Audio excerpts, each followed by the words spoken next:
సోమిరెడ్డికి సూటిగా నేను అడిగేది, ఎన్నికలకు ముందు ఇదే అరబిందో కంపెనీకి ఫోన్ చేసి 5 కోట్ల రూపాయలు నాకు అప్పు ఇవ్వండి, లేదా నాకు చందా అయినా ఇవ్వండి, అప్పు అయినా ఇవ్వండి అని చెప్పి అడిగినటువంటి మాట వాస్తవమా కాదా?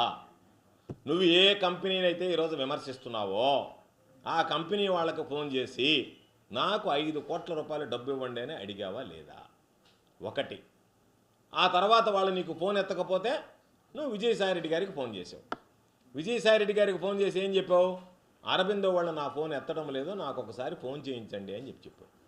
ఆయన వాళ్ళని అడిగాడు, ఏమయ్యా ఇట్లా చంద్రమోహన్ రెడ్డి మీకు ఫోన్ చేస్తున్నాడంటే, సోమిరెడ్డి చంద్రమోహన్ రెడ్డి గారు మీరు ఫోన్ ఎత్తడం లేదంటే ఇప్పటికే చాలా వరకు సమర్పించాం, ఇంకా 5 కోట్ల రూపాయలు మేము సమర్పించాము, సమాధానం చెప్పలేక ఫోన్ ఎత్తలేదు అని అన్నారు వాళ్ళు.